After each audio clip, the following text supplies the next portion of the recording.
Hello and welcome back to the Underrated channel. Yesterday's video was our best performing one yet, so shout out to everybody for helping that out.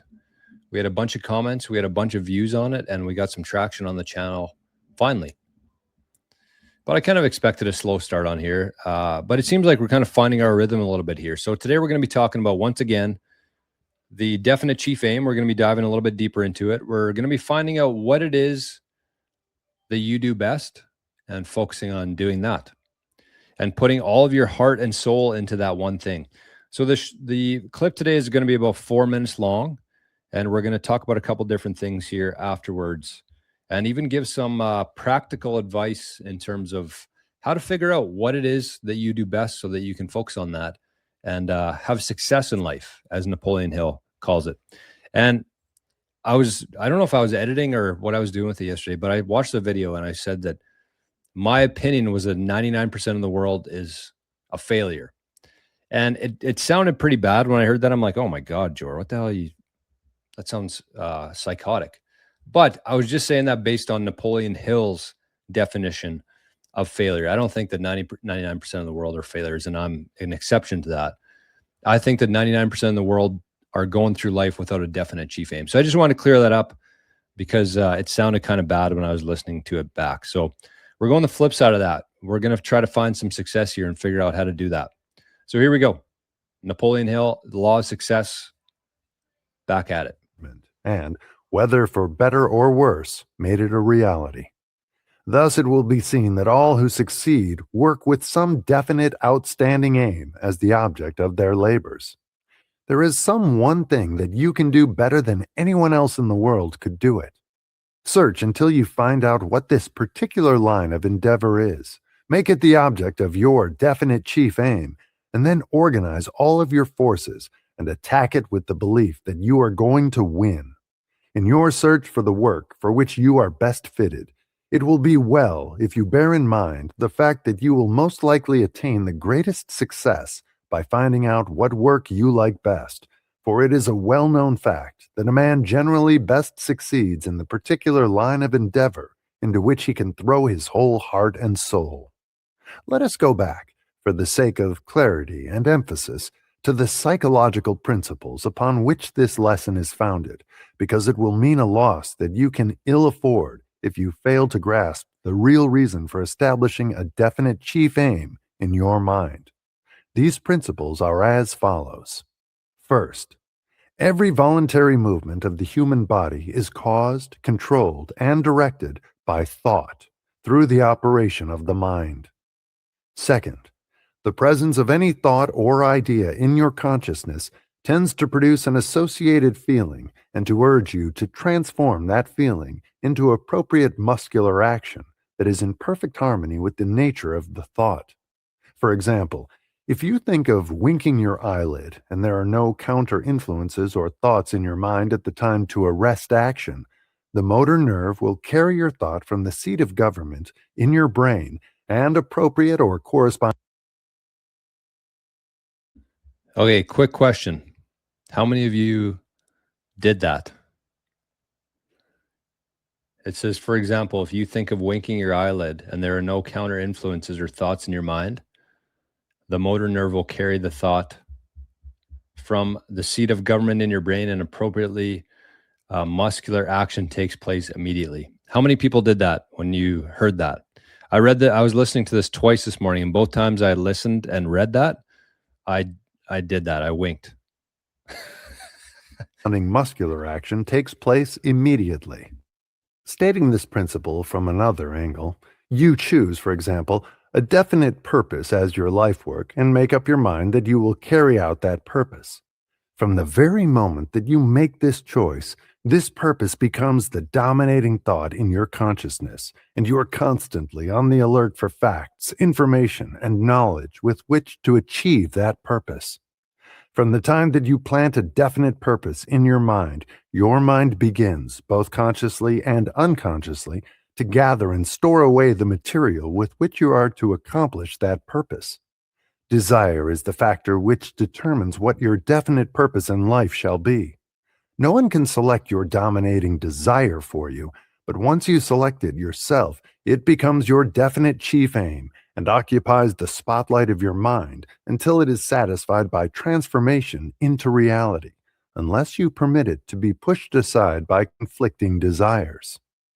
To emphasize the principle that I am here trying to make clear, I believe it not unreasonable to suggest that to be sure of successful achievement, one's definite chief aim in life should be backed up with a burning desire for its achievement. I have noticed that boys and girls who enter college and pay their way through by working seem to get more out of their schooling than do those whose expenses are paid for them. The secret of this may be found in the fact that those who are willing to work their way through are blessed with a burning desire for education, and such a desire, if the object of the desire is within reason, is practically sure of realization. Science has established, beyond the slightest room for doubt, that through the principle of autosuggestion, any deeply rooted desire saturates the entire body and mind with the nature of the desire and literally transforms the mind into a powerful magnet that will attract the object of the desire, if it be within reason. For the enlightenment of those who might not properly interpret the meaning of this statement, I will endeavor to state this principle in another way. For example, merely desiring an automobile will not cause that automobile to come rolling in. But if there is a burning desire for an automobile, that desire will lead to the appropriate action through which an automobile may be paid for. Merely desiring freedom would never release a man who is confined in prison if it were not sufficiently strong to cause him to do something to entitle himself to freedom. These are the steps leading from desire to fulfillment. First, the burning desire, then the crystallization of that desire into a definite purpose, then sufficient appropriate action to achieve that purpose. Remember that these three steps are always necessary to ensure success. I once knew a very poor girl who had a burning desire for a wealthy husband, and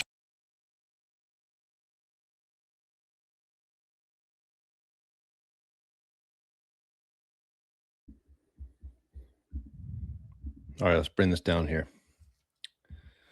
So the whole thing started there with Napoleon saying, there is some one thing that you can do better than anyone else in the world could do it. Think about that, because it's easy to hear, easy to read that. But when you really think about that, it's absolutely true. And the reason for that is because you're very unique. There's only one of you that's ever been created, only one version of you. And therefore, the skills that you have, even if you have a skill in common with somebody else, you have other skills that either complement that or build on top of it, which give you your unique skill set. So there's some one thing that you can do better than anyone else in the world could do it. That's kind of crazy to think about. I don't think people would, most people don't think like that because they're kind of stuck in their environment that they're in right now. They don't realize the potential that they have because they've been kind of tricked and distracted throughout their whole lives, and it led them to where they are today. Think about how many people are out there just working just bullshit jobs and have been for decades now, when they have something, some skill that they have that nobody else in this world has.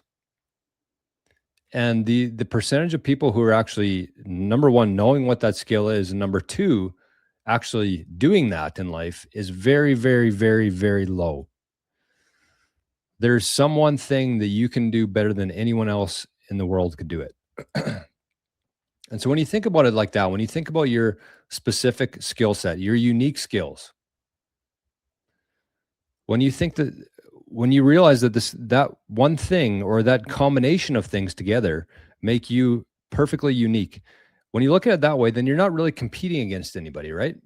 There's a phrase, a quote that says, do not compete, create, because you're not competing with anybody. And I think that that's what a lot of people get wrong. They think that whatever position they have in their work, in their industry, they just need to do better than the person who's also doing that same thing. But that's not the case. At their job, at their employer, versus another company versus all the other companies within that same industry. That's not the point here. The point is to figure out what it is that you do best and start doing it, start creating. So you're not competing against anybody because there's nobody else out there that's like you. We love talking about the apples to apples and the comparisons that we make. So if you think about it that way, if you're comparing an apple to an apple, there's no apple that's like you. So there's nothing that you can compare yourself to. So when you kind of take that mindset into things, it really changes everything. So you're not competing against anybody. You're just figuring out what it is that you do best, the things that you are skilled at and the things that you love doing, and you just start creating. So it says, in the search for your work you are best fitted for, it will be well if you bear in mind the fact that you will most likely attain the greatest success by finding out what work you like best. So let me bring up the spreadsheet here because there's a couple good quotes here that I want to put down. Open. Underrated. Where are we? Underrated. There we go. Okay, so let's bring this up here. Where is that? Where's our page? What? Okay, let's bring this up. So I keep going back to that, but I think that's kind of the key thing here is right here. So doing more than paid for. That's the whole point of this channel. That's the point of these discussions that we do every day here, is trying to do more than we get paid for. Becoming underrated, essentially. Underrated means that you don't get enough credit for the work that you do, which means you're doing more than you're paid for. And if you continuously do that, that will eventually catch up to you. So in the short term, you want to be adding way more value to the world than you're getting back. Short term. Eventually, you do that long enough, it's going to start flowing back in an unstoppable manner. So that's kind of the idea here. And if we think about some of the quotes that Napoleon talked about today, I like this one. He said, a man generally best succeeds in the particular line of endeavor, big fancy words here. Endeavor. How do you spell endeavor? E-A-V-O-R. There we go. And the endeavor into which he or she, but that's it. He can throw his whole heart and soul. Not sold. Come on, Jor. Okay, there we go. So that was the big one. And the other thing here is do not compete, create. Understand that whatever it is that you do, whatever skill set that you have, there's only one of you. So you're not competing against anybody. You just got to start creating. That's the whole thing here. And that's going to come out in a variety of different ways.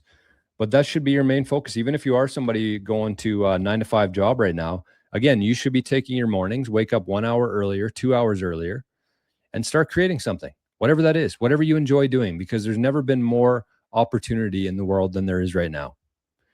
And so your main job right now, as we're going through this stuff, is to figure out what it is that you enjoy doing and then start creating based on that, because you would not believe how many people out there could use that, how much demand there is for that. So do not compete, create. And a couple different things here. Basically, the summary of this, that I kind of took away from it was, this is kind of a way of forcing you to discover the intersection here, the convergence of your natural gifts, your deepest passion. And if you think about what passion is, it's what are you willing to sacrifice? What's something in your life that is so important to you that you feel you think it's important to dedicate enough time and energy, your scarce and finite time and energy towards. So what's something that you believe in that you're willing to sacrifice your time and energy for, your deepest passion? And of course, you need a market demand for it. So the intersection of your natural gift, your deepest passion, and market demand. Because if you have a passion that's really weird and nobody gives a shit about, then you're probably not going to get too far. But in the same breath, there's a lot of weirdos out there. Again, I mentioned the example yesterday on the show of the one that Rajat always says, and I forgot to mention here. I talked about the example of a channel out there who talks about the TV show Breaking Bad. They break down every episode. They go heavily into it. The guy or girl loves Breaking Bad, and they earn a very good living off of that. It's not something that's just a hobby. They earn a very good living off of doing that. So it's a perfect example. You find something that you really enjoy, a TV show. Again, not for me, but for some people out there. And clearly enough people to make a living off of that. So you're the intersection of your natural gifts, which you might have to take some time and think about what those are, your deepest passion, something that you feel so strongly about that you're willing to sacrifice your time and energy towards, and market demand. Those three things. And if you can put those three things together, you can write out the natural gifts you have, you can write out your passions, and then you can go through those and say, okay, which one of these two together is there a market demand for it? And probably the best way to do it is just to start doing it and see what the market says. Because if you're getting weird enough here, you're not going to be able to type in a search and say, is there demand for this? You got to try it. And you'll probably fail for the first couple times. And there was a comment in the chat earlier from Sharon B, I believe. Was it Sharon B? I thought it was. Oh, it was part of a rant here. But it was something about falling. You don't fall. If you're not falling, you're not trying. I think that's what it was. So you got to play around. You got to experiment with this stuff. You're not going to come up with one thing here today that is your natural gift, your deepest passion, and has a market demand for it. You might, but you'd be very rare, I think. You just got to try. I think that's the most important part here. So in other words, the other part of this is what I love. What I love. What I'm good at. It's another way to put it. What I'm good at and what the world needs. So that's kind of it. I mean, you can overthink this as much as you want to, but really when you break it down to these three things here, it shouldn't be that complicated. It'll take some work. It'll take some time. But I do think, again, going back to this whole thing is that unless you have this, whatever you're doing every day, you're just spinning in circles. You're just spinning in circles. And you're lost at sea. And that's not what you want. So pick something, figure out what that is, start working towards that. And you can always change it as you go forward. But this is the most important part of this whole thing. Because if you don't have this, everything we talk about going forward is going to be totally irrelevant for you. But again, if you've been enjoying these, the whole point of these episodes here are to stimulate the mind more than anything else. I'm not an expert in any of this stuff. I do not claim to be an expert. I'm working at it. I'm interested in it. I'm, I guess, what you'd call passionate about it. And that's why I'm doing this every day. But the whole thing, the whole idea here is to listen to these 15 or 20 minutes episodes every day and stimulate your mind. Because when you're listening to me, you might pick up on something and it might spark something in you to go down a little bit different path and start thinking about that and building on top of that. So that's the whole point of this. And big shout out again to everybody yesterday who left some love. It's much easier to spread hate on the internet, much easier. But you should try to get into a habit of spreading love.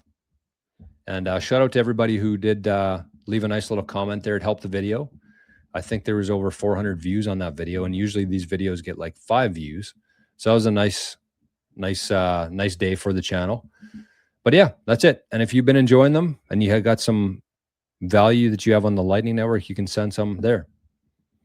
And that's it. So hope you enjoyed this one today. I hope you're having a great Friday today. And we'll have our Saturday edition tomorrow on the Underrated channel. Oh, one more thing.